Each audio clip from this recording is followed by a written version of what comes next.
I'm going to introduce you to something that I created. It's a formula that I created. And right now, I've labeled the different components of this.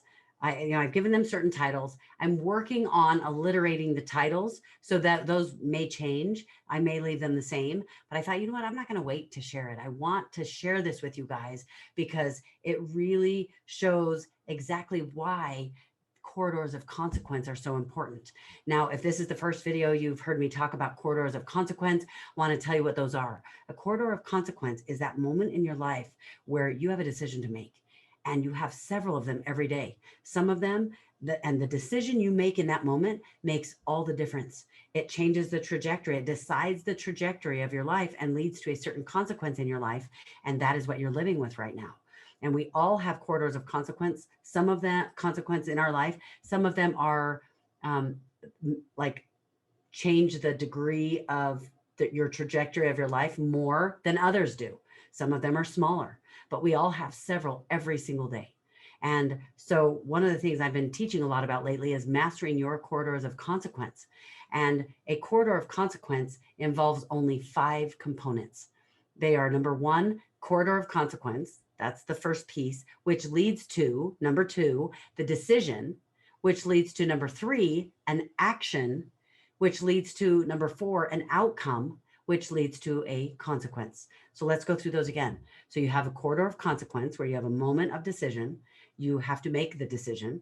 Then once you make the decision, you take an action, and that action may or may not be something like you may do nothing, but that was the decision, is that you do something or you don't do something. That was a choice. And an action, you take an action, and it may lead to a positive or a negative outcome.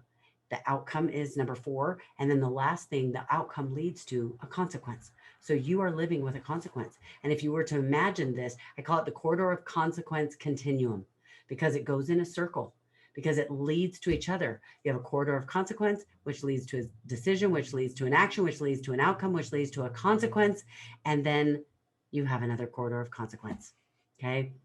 So in fact, I have my book called Corridors of Consequence, How Not to Miss Out on Life's Best Opportunities. And I'm launching that first quarter. By the end of this month, we are launching that book. I'm really excited about it. So I want to share this concept with you that I put in the book. And what I want to tell you is that I don't tell people that you get to decide the consequences of your life. I tell people that you get to decide the ultimate consequences.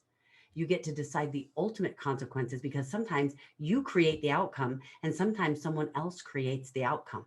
But the consequence is up to you. We've all been in situations that were caused by someone else's actions, and that person's actions led to an outcome that we didn't choose, but now we have to be involved with. But all 5 of these components are temporary. So I'm going to go through all 5 of them. You encounter a corridor of consequence in your life, and you don't get to take advantage of it forever. It's here, then it's gone. Some opportunities stay around longer than others, but it's still temporary. A corridor of consequence is temporary. Then comes the time to make a decision. You encounter a corridor of consequence. You now get to make a decision. The decision time comes and goes. Whether you choose to make a good decision, a bad decision, or no decision at all, every single one of those is a decision. Once you make it, the moment is gone. That is temporary. Then you have the action. The action you choose to take is a moment in time, and then it's gone. You take the action, and the time for the action is over. And again, whether you take a good action, a bad action, or no action at all, every single one of those is an action, and it's temporary. The outcome is what happens because of your decision and your action. So you made your decision, then you had an action, and that leads to the outcome. Or sometimes the decision and action of someone else leads to the outcome. The outcome is only the beginning stages of what you're going to have to live with. But the outcome is also temporary. It's only the outcome until you encounter another corridor of consequence and start the process all over again, which of course will lead to a different consequence. The outcome is temporary. The consequence is the situation. This is number 5. This is the last part of the cycle. The consequence is the situation that settles on your life after the outcome. The consequence is what you will live with every single day. So all you have to do to change the consequence you don't like is start the cycle again and make different choices or take different actions. Even if someone else's decision and action led to an outcome for you, and now you're living with the consequence is only temporary.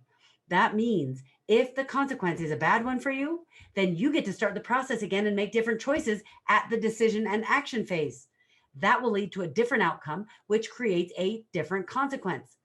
If the consequence of someone else's choices is a good one for you, because that does happen too, then when another corridor of consequence comes along in your life, you're going to want to make the same decisions, take the same actions, if you can, to ensure the same outcome and consequence. Either way, you'll want to understand exactly what decisions and actions led to this outcome and then the consequence that you're living with right now because you like it. This is why Albert Einstein said the definition of insanity is repeating the same behaviors and expecting a different outcome. You have got to do something different if you want different consequences. But don't be thinking it has to be some huge undertaking. It doesn't.